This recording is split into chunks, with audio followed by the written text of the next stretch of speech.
And tonight, California gas prices are heading toward $4 a gallon for regular. And with a gas tax proposition on the November statewide ballot, that issue could impact some of the other races by drawing more Republicans to the polls. KCAL 9 political reporter Dave Bryan joins us now with a look at which races could be affected by those soaring gas prices. There are actually several of them that could be. We'll have to see as time goes on. One of the candidates for governor made the gas tax proposition a foundation of his campaign. And some Republicans believe that gas tax issue could give them a better chance of pulling out some of the tight races. With gas prices on the rise again across California, a lot of drivers say it's pinching their budgets, and they're not happy about it. I just think it's absolutely ridiculous the way that we're just being bombarded. According to the AAA Daily Gas Price Survey, the national average for a gallon of regular gas is $2.90 right now. But in California, the AAA says the statewide average for a gallon of regular gas has now reached $3.81. Almost $1 more per gallon than the national average and heading toward $4 a gallon.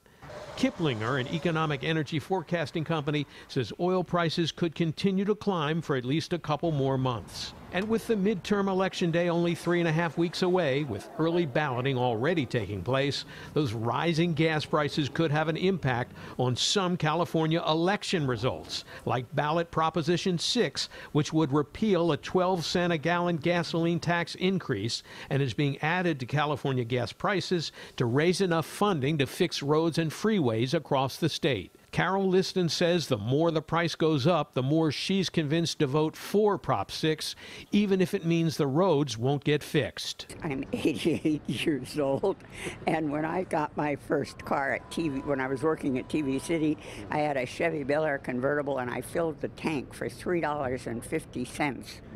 Now try and find a gallon of gas for $3.50. Yeah, I mean, I drive an hour each way, so it definitely adds up. For motorists who drive long distances to work every day, the prospect of rising gas prices on top of the 12-cent a gallon tax can seem overwhelming. 12 cents seems pretty high, per gallon. Yeah, that's pretty high when you add up the numbers of gas.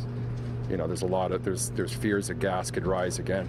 And if gas prices continue to rise, it could have an impact on whether Proposition 6 passes or fails. This is something that really could pass, especially if we have a spike in gasoline prices close to the election.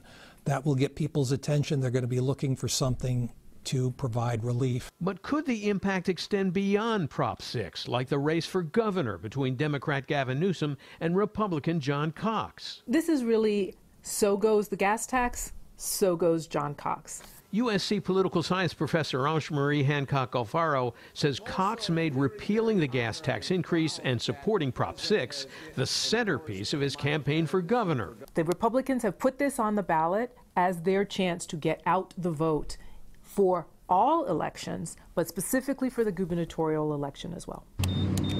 But if gas prices start topping $4 a gallon, Republicans are hoping the impact of Prop 6 could extend even beyond the governor's race to some of the tight congressional races in districts that have traditionally gone for the GOP in the past, but this year are facing tough challenges from Democratic candidates. Congressional districts that could determine which party will have control of the House, because those gas prices are not expected to go away before the election. Most issues are very remote for Californians, but most issues drive up to the gas pump at least once or twice a week, and they get a reminder of that issue every time they see the price.